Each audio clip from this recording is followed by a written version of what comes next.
Assalamualaikum. Waalaikumsalam warahmatullahi Apa kabar, wabarakatuh. Bos? Ini ada kita punya Menteri Kehutanan yang dulu di sini. Pak Gaban sudah lama tidak muncul. Gimana, Bos? Apa ini kesibukan sekarang? Awak ke kampus lah. Back to kampus katanya gitu ya. Back to kampus. Itu lebih bagus. Itu tidak membentuk gerakan, tapi membentuk pikiran. Betul. Oke. Ya, kita kan berpikir itu tidak boleh berhenti. Kalau kita berhenti berarti kita matilah itu. Ada Yusni Usman. Ini Direktur CERI ini. Apa kepanjangan CERI itu? Center apa, Yus? Center of Energy Resources in Indonesia. Wah, sedap. Ngeri kita ini. Banyak cannya itu. Nah, itu ya. Can di atas kertas lah. Banyak cannya itu. Ya, dan cannya can cantik pula, bukan nggak bagus. Terus ada Jaya Arjuna. Ya, apa kabar? Alhamdulillah sehat. Apa kabar yang lain?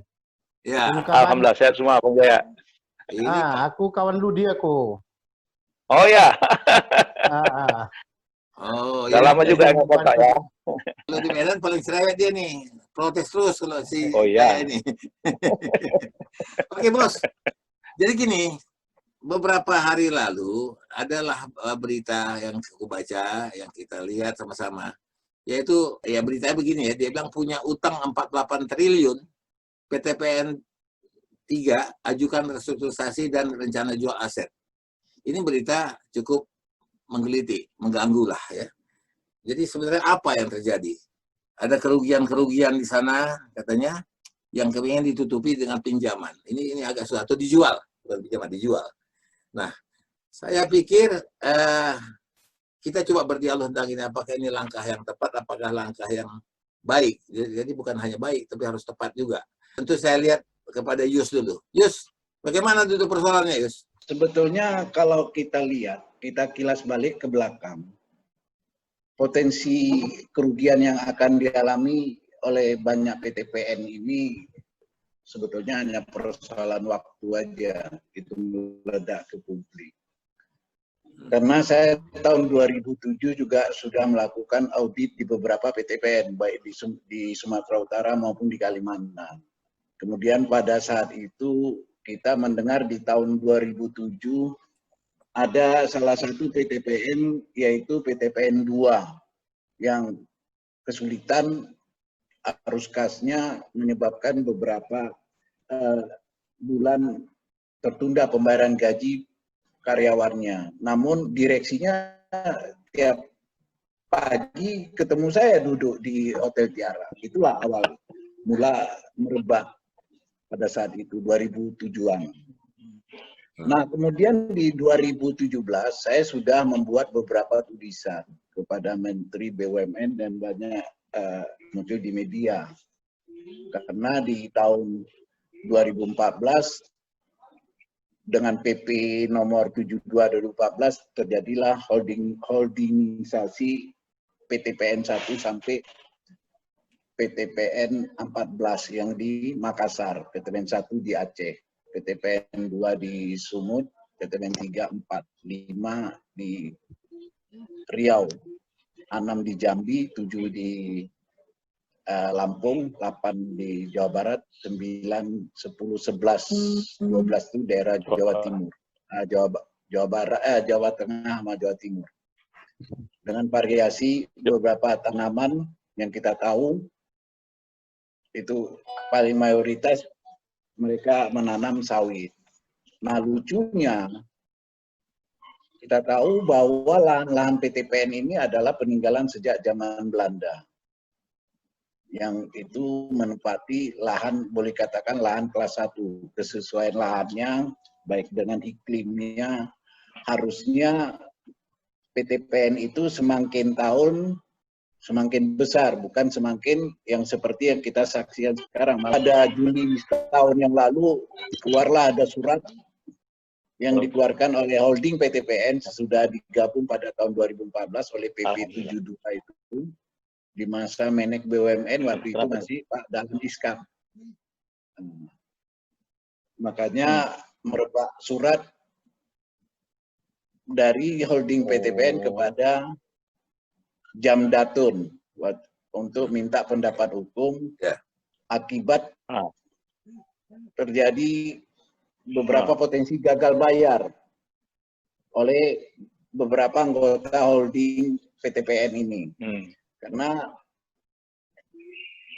didapat informasi dari 14 PTPN yang memberikan laba hanya beberapa PTPN, lebih kurang kalau di data yang ada di semester 1 triwulan 1 2019 Baru ya? itu hanya PTPN 3. PTPN 3 Medan, kemudian PTPN 5 di Riau, dan PTPN 8 di Jabar yang mampu memberi kontribusi laba kepada holding. Tentu berakibat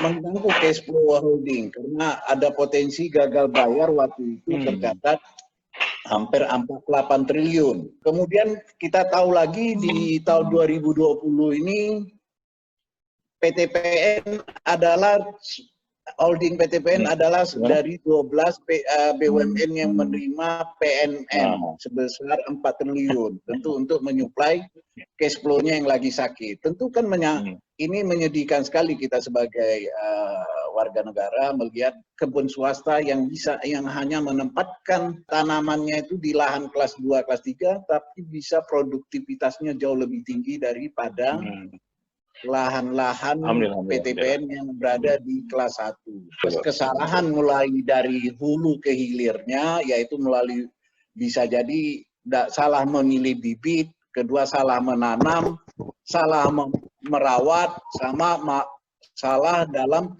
memproduksinya. Apa yang dikenal biasanya PAO, panen, angkut, dan olah. Karena mungkin Pak Jaya juga tahu, setiap tanaman buah sawit itu kalau dari mulai dipanen sampai dengan diolah di pabrik kelapa sawit itu tidak boleh lama karena dia akan menyebabkan asam lemak bebas yang ada dalam itu. Kalau itu tentu berakibat rendemen dari CPO-nya dari rendah. Itulah hal itu yang mungkin sudah sangat akut persoalannya, belum lagi banyak terjadi salah mengelola akibat melakukan penghematan yang tentunya itu mengakibatkan terjadi banyak buah hasil produksi tidak bisa diangkut ke pabrik untuk diolah. Itu salah satu persoalan yang saya lihat, Pak Ari. Mungkin Pak Kaban dan Pak Jaya akan melihat atau mempertajam apa yang saya lihat itu. Makasih, Pak. Oke. Jaya, untuk memperkaya apa yang dikatakan oleh Elius tadi, itu kan pengamatan secara umum ya. Anda yang ada di Medan dan dekat dengan PTP di sana, tentu bisa lebih tajam. Bisa ditambahkan ya. Ya, masalah betul tadi masalah panen angkut olah itu benar. Dan ada sebenarnya dulu, nggak tahu terakhir sekarang manajemen bagaimana. Itu dari kebun itu biasa dinaikkan 10%. Atau masuk dari kebun itu dipotong 10% duluan. Masalah panen, masalah. Dan uang 10% itu nggak jelas. Ada lagi satu permasalahan, sebenarnya berapa luas kebun itu pernah diukur nggak? Pernah diukur yang benar nggak? 1.500 hektar tanya, benar nggak 1.500 hektar? Karena itu ada beberapa tanah yang kadang-kadang diluaskan, lebih artinya mungkin 1.500, ternyata di lapangan itu 1.550 atau 1.600. Yang 100 hektarnya yang bacaan ini biasanya. Nah itu yang menyampaikan. Kemudian di PTP ini, itu yang disebut tadi PTPN 2 tadi itu gagal itu, PTP-nya memang rugi. Tapi kenapa direkturnya kaya semua? Itu PTPN 2 itu kan tempat gajian itu jual aset dulu baru gajian. Nah ini hampir semua. Jadi kalau dibandingkan, kalau dilihat dari pemanfaatan lahan PTP ini nggak berubah dari sejak zaman Belanda sampai sekarang nggak berubah. Kenapa? Karena sampai sekarang PTP itu tetap menganut gaji karyawan itu paling tinggi maksimum itu kan 1,5 UMR. Jadi kalau dulunya 1 hektar atau sekarang 3 hektar itu cuma 2 orang yang ngelola. Jadi untuk sekian ribu hektar itu hanya berapa orang tenaga kerja dengan gaji 1,5 UMR. Sementara dulu pernah juga masuk ke media itu antara gaji atasan dengan karyawan bawah itu sampai 100 kali lipat. Jadi sebenarnya manajemennya dari dulu udah amburadul. Sehingga nggak heran kalau seandainya semua PTP itu rugi, itu masalahnya bukan masalah apa-apa, masalah manajemen, masalah korupsi aja. Itu yang paling berat di kebun ini. Jadi bukan yang lain-lain. Kalau benar-benar dikelola secara benar, itu nggak akan mungkin rugi. Sementara dengan gaji kecil perusahaan rugi, sementara di lain itu besar gaji orang, tapi nggak rugi. Lihat aja antara Malaysia dan Indonesia. Itu gajinya sangat berbeda. Padahal kebunnya sama, rendemennya lebih tinggi kita, kualitas tanahnya lebih tinggi kita, panennya juga sama, yang diolah sama, dijual sama, harga semua sama. Tapi kenapa gaji buruh di Malaysia jauh lebih besar daripada Indonesia? Itu aja, itu yang perlu jadi pertimbangan. Sebenarnya udah tahu, orang PTP udah tahu semua ini, bukan nggak tahu, cuman mereka pernah nggak tahu aja. Saya demikian dulu lah. Jadi persoalannya itu lebih ke masalah-masalah teknis, masalah-masalah kinerja, ya. Oke. Pak Kaban bisa memberikan pendapat lagi, menambah apa ya kan? Baik, terima kasih Bang Yusri sama Bang Taruna sama moderator nih. Yuna. Saya menyoroti masalah PTPN 3 ini itu karena begini. Kalau persoalan PTPN bagian dari BUMN ini memang persoalan sudah muncul sejak berapa belas tahun yang lalu. Jadi saya itu dulu di DPR RI itu masuk subkomisi BUMN. Jadi banyak sekali mengikuti tentang apa yang dikatakan Bang Usri tadi tentang keberadaan PTPN kita ini. Ya, tapi saya ingin lebih menyoroti kemarin itu tentang isu PTPN 3. Nah, jadi kalau menurut saya ini sebetulnya gini. Yang dikatakan Bang Yusri Rusman tadi itu semua betul, ya. Begitu juga yang disorot Bang Taruna. Data-data yang disampaikan tadi itu apa yang saya ikutin dulu di DPR RI, ternyata itulah adanya gitu. Nah, tapi bagi saya, ya kan, bagi saya untuk apa yang terjadi sekarang dengan usaha untuk menjual aset, restrukturisasi dan sebagainya ini, saya menyorotinya ini lebih pada menurut saya, pendapat saya ini ada kesalahan strategi. Jadi ada kesalahan strategi di dalam mengelola BUMN khususnya PTPN.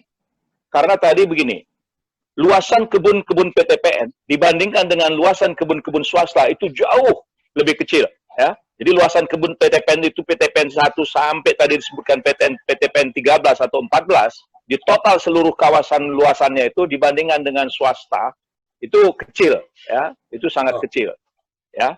Nah, jadi kelihatannya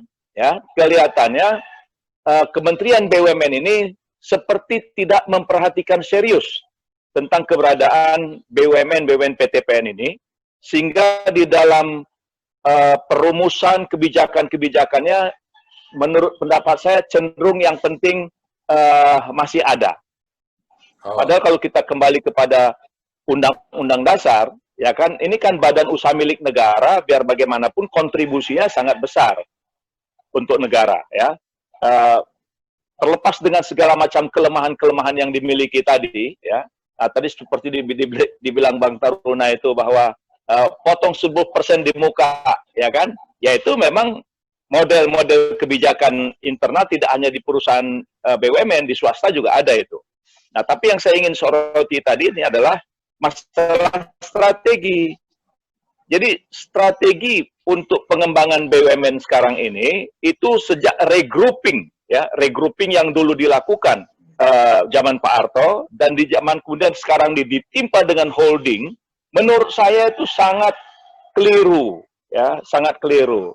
Kalau ini dibiarkan, nanti nasib PTPN itu PTPN 3 ini itu akan sama dengan apa yang dialami oleh PTPN 2. Nah, PTPN 2 kita tahu, dulu waktu zaman-zaman awak masih kecil lah di sana, betapa bangganya kita dengan PTPN 2. Ya kan, dia punya tembakau, dia punya tebu, dia punya sawit dan sebagainya. Tapi apa yang terjadi sekarang? Ya, yang menurut saya kenapa ini kok terjadi terus-menerus? Jadi bleeding terus-menerus. Nah, ini berarti kan penanganannya. Jadi ibarat orang sakit salah obat, ya. Nah, karena orang sakit salah obat, terus udah tahu salah obat, diterusin. Nah, ini yang menurut saya yang maka saya katakan ini di zaman Erick Thohir, di zaman Presiden Jokowi ini kok makin parah. Sebab begini, di antara semua PTPN, ya, di antara semua PTPN, PTPN 3, PTPN 4, PTPN 5, selama ini yang saya ikutin dia dari segi keuangan sangat sehat. Ya, sangat sehat. Semua direktur-direkturnya itu kalau berhenti jadi direktur, itu sangat bangga dia kalau dia meninggalkan uang cash itu triliunan. Jadi itu sudah tertanam itu di dalam diri para dirut-dirut PTPN itu, khususnya 3, 4, 5, itu dia sangat bangga sekali kalau ketika serah terima jabatan itu ada uang liquid yang triliunan rupiah gitu. Nah, setelah holding ya, setelah holding ini aku ikutin suasananya, bukan membuat yang sehat makin sehat, tapi yang sehat itu makin rusak.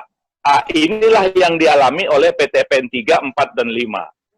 Nah, kalau saya mengatakan tadi salah strategi, harusnya orang yang sakit itu, ya dibikinlah dalam satu ruangan yang sakit, lalu diidentifikasi apa persoalan-persoalannya. Yang sehat ini, mereka dibikin sehat terus, bila perlu, areal-areal kebunnya itu ditambah luas. Bukan seperti sekarang. Nah, PTPN 2 kan sedih. Kenapa sekarang dijual ke Malaysia sama Kepong? Coba, ya, kita tangani sendiri, kita ribut, tapi begitu masuk pihak Kepong Malaysia, itu semua diam. Ya, semua diam. Dan itu tetap jual aset.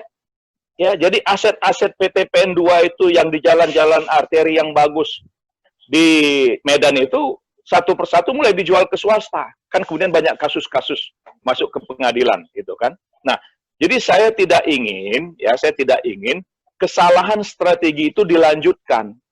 Nah, karena biar bagaimanapun kita harus berbangga hati. Kalau saya masih tetap bangga, walaupun misalnya banyak kelemahan tentang PTPN itu, ya, dia adalah sesuatu bagi Sumatera Utara. Karena Sumatera Utara itu dengan kebun-kebun PTPN yang dimilikinya, hampir seluruh kebun swasta di Indonesia itu banyak meniru cara-cara PTPN yang ada di Sumatera Utara. Walaupun mereka misalnya ada proses penyelesaian, itu masalah teknis. Tapi untuk berpikir kebun, itu tidak bisa diingkari PTPN yang ada di Sumatera Utara. Nah, jadi yang saya sorot seperti 48 triliun itu gitu kan, nanti ujung-ujungnya mana yang strategis-strategis itu dijual, dilepas menjadi milik swasta.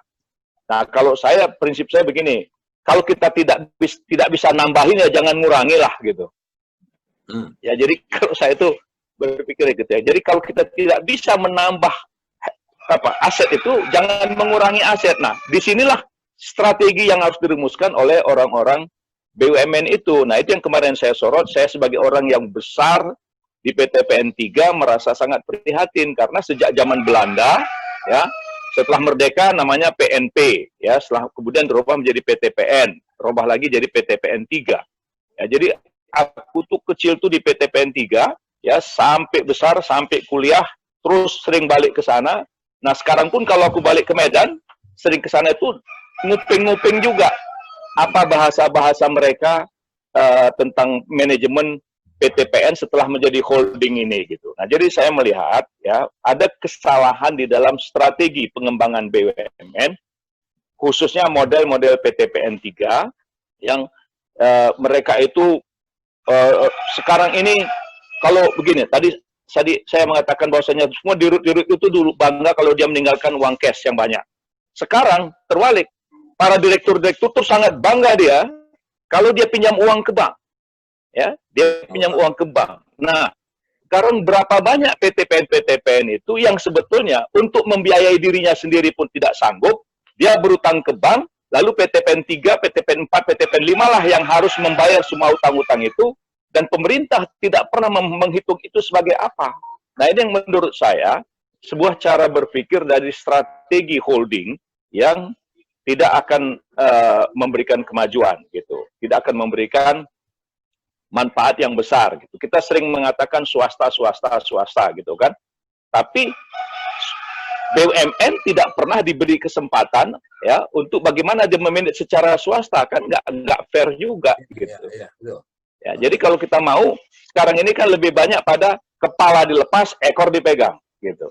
Nah, katakanlah contoh sekarang yang berapa kali presiden datang ke Sungai Mangke ya ke ke PTPN 3, mau bikin B30, B20 dan sebagainya. Ya. Nah, ini semua biaya dari PTPN, ya kan?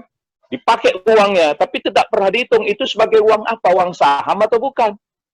Kemudian apa diganti atau tidak sama pemerintah. Nah, kenapa kalau perusahaan-perusahaan yang lain seperti Merpati misalnya kan, dia sudah collab udah susah, tapi diambil dari APBN untuk menginjeksi. Ujungnya Merpati sampai sekarang tenggelam. Nah, pernahkah pemerintah memberikan sebuah injeksi capital terhadap BUMN PTPN? Jadi menurut aku ini ada hal yang dari strateginya pemerintah itu seperti tidak memberi perhatian yang serius terhadap PTPN. Nah, sisi lain lagi, ya, sisi lain lagi. Saya ingin sorotin misalnya kenapa BUMN PTPN itu tidak boleh ekspor? Nah, coba bayangkan, kenapa mereka tidak boleh ekspor? Nah, sedangkan swasta itu boleh ekspor. Dan sekarang ekspor itu hanya beberapa grup saja. Tidak ada ekspor BUMN. Nah, jadi BUMN ini, dia mau ekspor, dibeli oleh swasta-swasta itu. Nah, ini juga kan menurut saya kebijakan. Padahal, untuk mengatasi stabilitas harga minyak, goreng, dan sebagainya, itu selalu PTPN yang dikedepankan. Tapi begitu ada peluang untuk ekspor, mereka tidak diberi kesempatan. Ya, jadi yang ada sekarang itu hanya mafia-mafia CPO dari grup-grup swasta, yang kan sedang, kemudian tidak ada BUMN yang khusus dia boleh ekspor untuk bersaing. Nah, jadi menurut saya ini ada yang saya katakan kemarin, saya protes itu karena saya lihat ada kebijakan pemerintah yang tidak fair terhadap BUMN, khususnya PTPN ini. Nah, jadi kalau PTPN 3 nanti suatu saat dia nasibnya seperti PTPN 2, itu tidak bisa disalahkan manajemen saja, tapi ada kebijakan strategi yang menurut saya tidak pas. Gitu, Bang. Oke, ya, bagaimana ya? Ya, memang itu makanya dari awal aku bilang PTP ini masih zaman Belanda, artinya yang atasan itu harus disembah. Makanya PTP kan jadi kesalahan ini. Itu PTP itu tidak punya hak untuk mengekspor CPO. Dia tidak punya hak mengekspor CPO. Yang punya hak itu adalah beberapa grup. Betul, itu hanya kartel tertentu yang mengekspor. Mereka terima uangnya dalam bentuk dolar di Singapura. Dan itu tidak masuk ke Indonesia. Masalahnya kan di situ. Dan itu pemerintah tidak pernah mau peduli. Jadi kalau lihat, pemerintah itu hanya peduli dengan uangnya PTP, mereka ambil. Aku nggak tahu. Itu sudah didatangkan. Sebetulnya semua PTP itu dulu kan dari orang Medan yang pegang. Nggak ada orang Jawa yang pegang sawit dan lain-lain. Orang Medan semua. Ke Kalimantan, ke Irian, itu semua kan orang Medan. Yang membangun semua kebun-kebun pasar itu orang Medan semua. Tapi kenapa didatangkan dari Jawa? Setelah masuk dari Jawa, muncul. Kalau dulu kepala pabrik itu insinyur. Sekarang tambah STM aja sudah cukup. Nah, kenapa? Karena makin rendah levelnya, maka hampir semua orang PTP ini nggak ada yang berani ngelawan. Jadi nggak ada istilah maunya begini, itu nggak ada. Tidak ada kemungkinan PTP itu menyatakan pendapatnya harusnya begini, manajemennya begini, itu nggak pernah yang kulihat. Semua apa yang di atas, garisan dari atas, oke, laksanakan. Itu yang kelemahannya. Makanya jiwa-jiwa budak yang dibuat Belanda itu nggak pernah lepas sampai sekarang. Dan aku coba, kita sudah tahu ada berapa juta, 1,7 juta kalau nggak salah, lahan milik PTP. Udah ada instruksi, setiap kebun, 1 hektar kebun, pelihara 1 ekor lembu. Kalau kita pelihara 1 ekor lembu, 1 kebun, 1 hektar itu 1 lembu, kita udah punya berapa banyak. Kita nggak perlu impor lagi dari Australia. Tapi PTP nggak pernah mau ini. Nggak pernah mau menjalankan ini. Katanya kalau dijalankan itu akan menghasilkan tanaman. Tentunya kan tidak. Jadi ada diversifikasinya, ada. Kita bisa menghasilkan daging, kita bisa menghasilkan banyak sekali, sebetulnya bisa ada 1 lahan PTP. Tapi saat ini Belanda menyatakan kebun itu sawit untuk sawit. Nggak boleh ada yang lain. Sampai sekarang itu dijalankan. Padahal sawit itu kan sangat luar biasa itu. Sekian ribu hektar hanya berapa orang diambil, hanya berapa orang untuk. Coba, 1 hektar itu cuma berapa minyak dihasilkan, berapa rupiah. Itu pembuangan sumber daya alam yang sangat sia-sia. Sumber daya manusia yang diambilnya sedikit, uang hasilnya sedikit, tapi sumber daya alamnya sangat luas. Itu yang kelemahan PTP nggak pernah diperhatikan oleh pemerintah. Akibatnya berapa? Itu bukan hanya PTP 2 yang jual, PTP 6 dulu, PTP 6 dulu, itu udah menjual tanah juga, udah menjual satu kebun juga itu di daerah Labuan Batu, di daerah dekat Pulau Raja sana. Jadi udah lama mereka menjual. Tepong itu juga, itu udah mereka jual, memang nggak ada pedulian.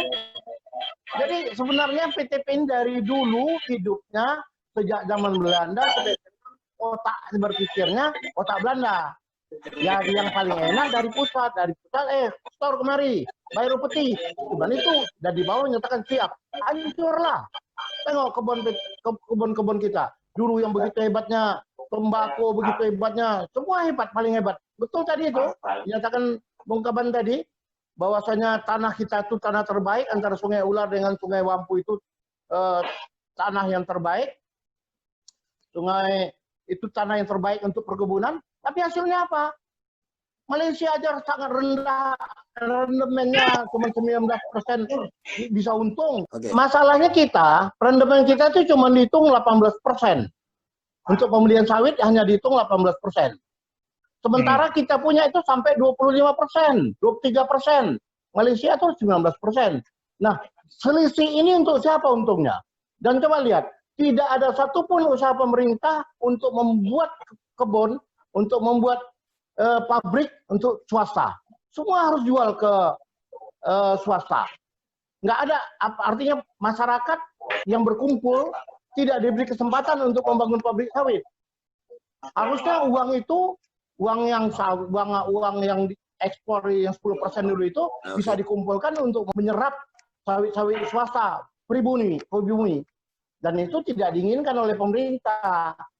Kenapa? Keuntungan sawit ini luar biasa besarnya. Itu kan memang ribut turun sedikit, ribut kali. Kalau naik banyak itu pengusaha sawit kan nggak pernah ribut sama sekali. Tapi yang paling untung, yang paling membesarkan itu siapa? Swasta. Swastanya siapa? Kartel-kartel tertentu, bukan swasta masyarakat. Kalau cuma 2 hektaran punya sawit nggak usah lah. Itu hidup segan mati tak mau aja itu. Tapi harusnya dibatasi orang yang punya. Yang kebayangkan hanya begini, pemerintah itu tidak pernah berpikir bagaimana mensejahterakan masyarakat petani. Itu dia. Kenapa? Karena sampai sekarang tidak ada petani pribumi yang punya kebun, yang punya pabrik, walaupun luas kebun mereka cukup. Dan swasta, mereka tidak punya kebun, tapi punya pabrik. Kenapa? Lebih untung membangun pabrik daripada punya kebun. Itu yang bilang selisih 5% itu bukan tanggung. Berapa banyak, kalikan sekian ribu ton. Dan menjualnya pun mereka ke mereka juga. Jadi kita ini tidak lebih dari macam zaman Belanda, kita ini cuma budaknya. Kebun itu, kita itu cuma jadi budak oleh pemilik kebun. Walaupun kita milik sendiri. Walaupun petani itu punya kebun sendiri 2 hektar, tapi dia tetap budak bagi tanah dia. Sementara yang untung, yang memeras itu, company itu pemilik pabrik. Jadi payah memang membedakan pemilik pabrik, pemilik lahan, masyarakat dengan itu. Masalah keberpihakan kepada BUMN ini terjadi juga di sektor tambang dengan undang-undang Minerba yang baru sangat kontroversi yang kita lagi gugat di Mahkamah Konstitusi bersama kawan-kawan. Salah satu contoh nyata seperti yang dibilang Pak Kaban tadi, Bang Kaban itu di Semangki itu ada perusahaan patungan antara PTPN 3 dan PTPN 4. Itu yang lucunya, untuk beli bahan bakunya mereka harus tender di KPB. Harusnya kan mereka itu yang lucu. PTPN 3 dan PTPN buat untuk bahan bakunya harus tender dan kalah di KPB. Karena apa? Udah dikuasain oligarki di sana, nggak akan mungkin menang. Akhirnya mereka harus beli dari pasar di bebas dan tentu lebih mahal. Kan lucu itu. Dia punya saham itu, tapi dia beli barang sendiri harus melalui tender. Itu terjadi itu di Semangki itu. Malah ada yang dibeli itu fiktif, itu terjadi di PTPN 13 dan sudah pernah berapa kali kita suratin supaya, tapi ya penegak hukumnya masuk angin. Dan itu kan Pak Abdul Ghani sekarang di Root Holding ini kan pernah di PTP 13. Kan tentu menjadi pertanyaan, kenapa nggak dibereskan itu? lahan fiktif di Kalimantan Timur yang dibeli oleh PTPN 13. Itu sudah banyak kita tulis di media, tapi tidak itulah salah satu faktor yang menggerogotin akhirnya PTPN ini sekarang menuju ke sekarat cash flow-nya. Dan kalau kita menyimak apa yang dikatakan oleh Menek BUMN Erick Thohir baru-baru ini bahwa tahun 2045 itu nanti BUMN itu udah nggak ada lagi. Saya perkirakan 10 tahun lagi juga PTPN ini terpaksa harus dijual kalau begitu bicara mengelolanya. Gitu ya. sementara Bang Mary. Ya. Oke, jadi hal ini membuat miris memang ya. Tentu apalagi ada rencana untuk menjual. Sementara ada semacam utang ya, utang unsustainable itu yang sebesar 48 triliun. Itu nggak jelas. Jadi langkahnya bagaimana? Saya melihat Twitter dari Kaban kemarin yang mengatakan bahwa penjualan ini sebenarnya sebisa-bisanya tidak tepat dilakukan, tidak baik. Jadi karena waktu kita juga pendek, saya kira ada baiknya. Jadi bagaimana kira-kira yang di-demand? Apa yang diminta di Kaban?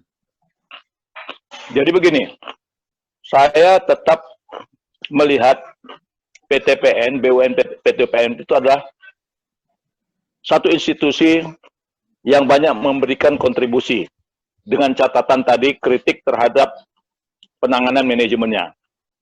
Nah, ini perlu ada sebuah langkah politik ya di parlemen. Karena tanpa pressure parlemen itu tidak mungkin. Nah, persoalannya kadang-kadang begini.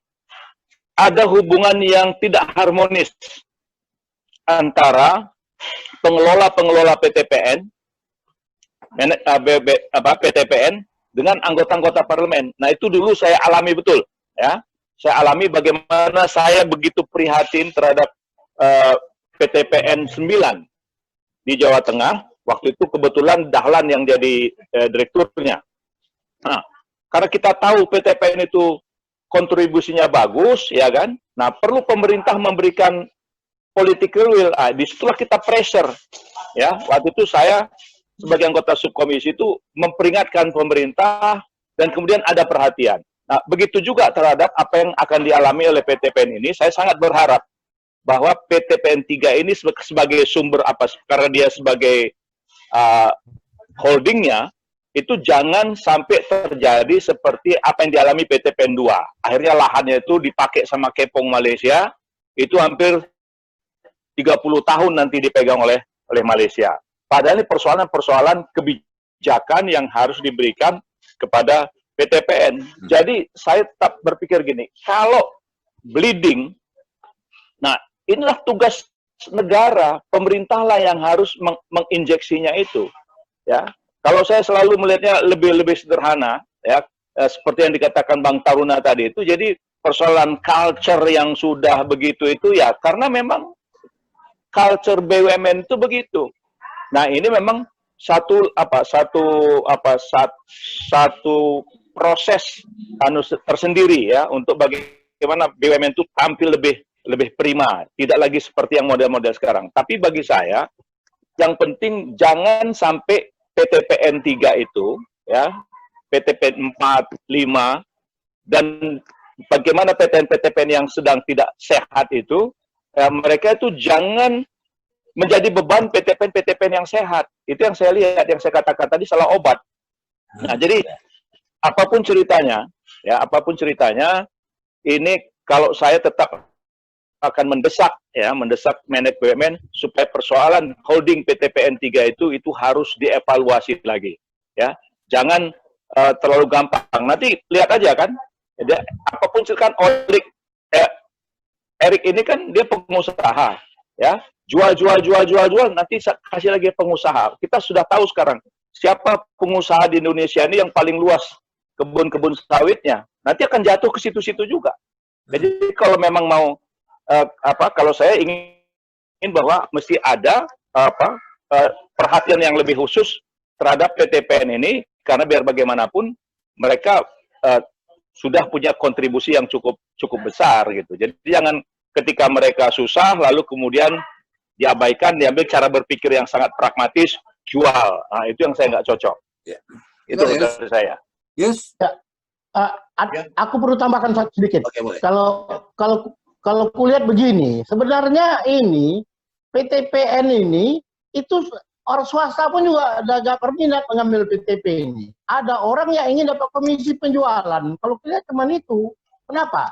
Kenapa harga beli sawit mereka tentukan, harga jual CPO mereka tentukan, tinggal apa lagi? Kebun PTP ini kan cuma jadi budak, jadi pekerjanya. Cuma kenapa harus dijual? Karena dari komisi penjualan akan ada duit kontan. Hanya itu. Orang swasta juga bukan berminat kali, karena itu kan sudah mereka tentukan, keuntungan kalian hanya sekian. Jadi bukan ada keuntungan bagi swasta mengambilnya. Paling dia akan rubah jual untuk apa-apa. Tapi kalau yang paling penting bagi orang yang menjual, aku dapat terima komisi penjualan. Itu cash dia. Bagi PTP nggak ada, bagi swasta nggak untung kok. Harga sawit dia tentukan, harga jual CPO dia tentukan. Apalagi yang diharapkan? PTP gaji pemerintah lah. Karyawan digaji oleh pemerintah. Dia kan nggak punya beban. Karena beli dan jual itu ditentukan dia. Jadi yang perantara produsen ini kan anak buah dia semua. Apalagi dengan mental budak Belanda. Ya, jadi beginilah terus. Cara demikian namanya. Yus, Oke, Bang. langkah kau apa? Halo. Ya, jadi menarik itu tadi ada catatan yang harus digarisbawahi dari Bang Kaban. Menek BUMN harus mengevaluasi kembali konsep holding PTPN ini. Ternyata sudah berjalan 6 tahun bukan semakin baik, malah mengkhawatirkan. Terjadi bleeding. Yang dulu sehat terkena efek dari perusahaannya, dari subholding yang tidak sehat. Sehingga muncul anekdot di masyarakat Sumatera Utara. Kalau orang kebun BUMN yang kerjanya 1 orang, yang ngawasinya 20 orang. Sementara kalau kebun swasta itu yang kerja 20 orang, yang ngawasin 1 orang. Kan begitu perbandingannya. Satu. Kedua, tentu selain tadi dievaluasi, tentu dalam pemilihan direksi juga harus menjadi concern penuh kalau memang mau menyelamatkan BUMN perkebunan ini, karena tidak harus jujur saja, tetapi harus punya keberanian, punya inovasi, berani mengambil langkah-langkah yang itu untuk membesarkan, bukan malah menghancurkan PTPN.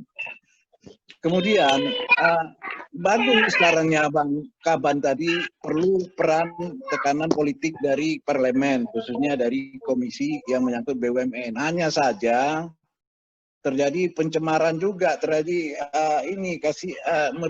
menyedihkan sikap anggota parlemen kita ini. Malah kalau ini menjadikan momen mereka mengejar CSR dan kepentingan pribadi, bukan kepentingan yang lebih besar. Dan saya menemukan itu bukti tekanan bahwa itu dikaitkan dengan kepentingan politik anggota parlemen sendiri di daerah dapil-dapilnya. Itu ada buktinya, dan saya temukan itu ada surat permintaan CSR dan terbuktikan dalam rapat baru-baru ini Komisi 7 dengan PT Antam, dengan Bukit Asan. Itu yang terjadi. Jadi itu catatan-catatan saya. Mungkin dialog ini banyak manfaatnya, bisa Bang Ari dan kawan-kawan untuk memperbaiki kinerja perkebunan yang itu sangat diharapkan berkontribusi besar kepada negara dan masyarakat di sekitarnya. Terima kasih. Oke. Jadi aku melihat begini ya. Ini anak beranak ini, ada problem lagi. Ini penanganannya tentu harus simultan atau mungkin bertahap. Sementara di parlemen hal ini juga sudah dibahas dan pernah dibahas, dan mungkin sebentar ini begitu. Tapi pun kalau dibatasi, itu nanti ada persoalan lain lagi. Waktu kita tidak banyak, tapi ini sudah bisa menjadi satu pembicaraan yang sebagai awal pembicaraan kita. Mungkin kita akan bahas lagi ini pada lain kesempatan. Ya, biar ini lebih tajam, dan mungkin bisa juga memberi perbaikan. Jaya, closing statement. Ya, aku rasa bagi Sumatera Utara, Sumatera Utara, aku rasa PTPN ini nggak ada gunanya untuk Sumatera Utara. PTPN cuma dapat PBB aja kok. Kalau diberikan kesempatan untuk mengawasi, ada kemungkinan ya, artinya lebih besar berperan, Sumatera Utara akan dapat untung. Tapi sekarang ini Sumatera Utara hanya dapat PBB saja. Tidak ada apapun, tidak ada. Nggak ada bagi-bagi untuk Sumatera Utara. Dan anehnya gubernurnya sejak dulu sampai sekarang itu diam aja. Nggak ada usaha cuman ya sekedar ribut aja. Habis itu nggak tahu apa didiamkan, sehingga bagi rakyat Sumatera Utara ada atau tidak PTPN ini paling singgah lewat aja. Buktinya tanah milik PTP 2 itu yang udah dibebaskan dari HGU bukannya dibagikan ke rakyat, diambil, nggak tahu bagaimana. Padahal itu bukan tanah PTPN, itu tanah Sultan. Mungkin bisa jadi perdebatan. Tapi yang jelas kita berharap kalau memang mau bagi Sumatera Utara penting dibagikan. Ya, kalau urusan tanah-tanah yang dibilang Bang Taruna itu suruh aja anak PP masuk. Anak PP, anak IPK. Udah masuk, Bun. Iya. Udah masuk, Bun. Mereka yang punya semua itu. Di Kuala Namu itu kan mereka punya semua. Udah. Itulah, jadi memang begini, ada juga gaya-gaya Medan itu diperlukan. Ya kan? Cuman kan memang harus ada istilahnya atensi tadi. Ya kan? Atensi dari pemerintah. Soalnya memang tidak ada pressure nih kepada pemerintah.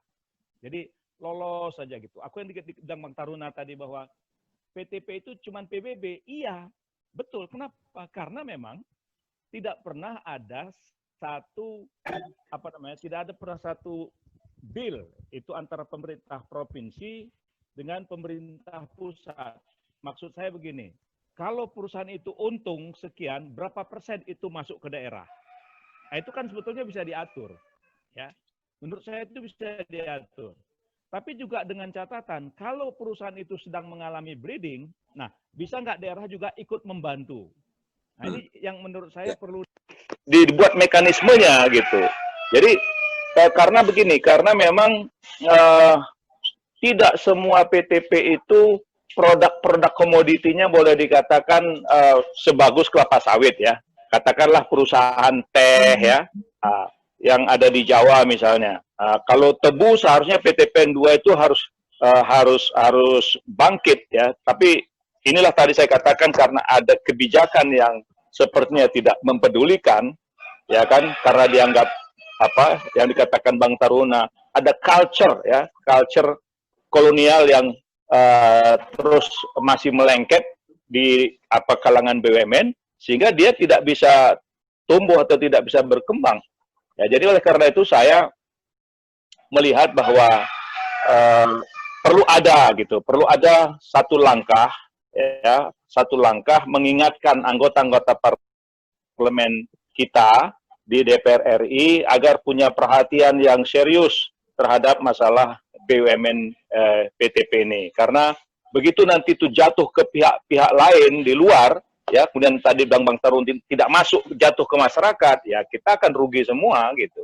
Itu yang saya tidak inginkan gitu. Nah, sebenarnya Bang Yusri Usman ya, saya juga selain nanti masalah PTPN 3 ini tadi yang sudah ada beberapa pokok-pokok pikiran yang bisa dikembangkan ke parlemen dan juga ke pemerintah, saya juga masih penasaran itu tentang Pangkalan Berandan. Jadi saya berharap nanti ada satu sesi khusus kapan gitu ya, masalah Pangkalan Berandan itu.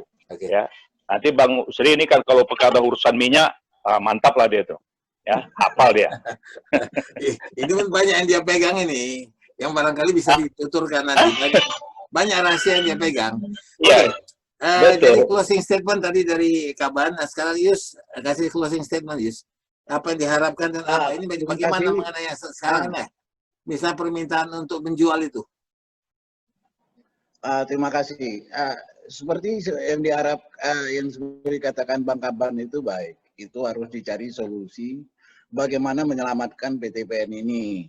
Bukan untuk dijual. Kenapa? Loh, swasta aja yang nggak punya kebun, nggak ada warisan bisa menjadi lebih besar dari PTPN, kan itu lucu. Berarti ada yang nggak benar tata kelolanya. Kemudian ini kan kita tahu, sekarang program pemerintah itu akan buat B30, sampai B100. Itu kenapa tidak dibuat sinergi BUMN Pertamina dengan PTPN, bangun pusat-pusatnya itu mulai dari Aceh, di Sumut, Riau, Sumatera Selatan sampai Lampung sampai itu kan potensi yang besar yang bisa mengatasi problem ketergantungan pada energi fosil. Kenapa harus malah menggantungkan kepada swasta yang besar itu? Ini kan lebih bagus BUMN ini selamatkan dibuat sinergi antar BUMN. Itu yang harus menjadikan sebagai program prioritas oleh Menteri BUMN. Sementara itu aja. Dan saya setuju dengan sarannya Bang Kaban, nanti kita akan buat sesi tersendiri soal bagaimana potensi Pangkalan Berandan yang merupakan tonggak sejarah terbentuknya perusahaan minyak Pertamina. Baik, saya kira mudah-mudahan pesan yang disampaikan pembicara kita ini juga dapat disimak oleh berbagai kalangan. Jadi tentu akan mengambil tindakan yang tidak hanya jalan keluar yang baik, tetapi adalah jalan keluar yang pas, yang tepat. Nah ini merupakan satu di luar kita, karena kita dengar tadi bagaimana Kaban bicara, Jaya Arjuna bicara, Yusri bicara, itu semua penuh dengan problem dan tidak terselesaikan. Dan itu bukan problem baru, itu problem lama. Baik, thanks kawan-kawan. Ban, thank you Ban. Ya, makasih. Dalam berapa hari ini kita punya lagi. Makasih Bang Taruna, semua terima kasih ya. Oke, Yus. Salam hormat. Oke ya. Oke, thank you. Kita lakukan lagi ya. Oke, see you. Oke. Thank you, bye. Ya.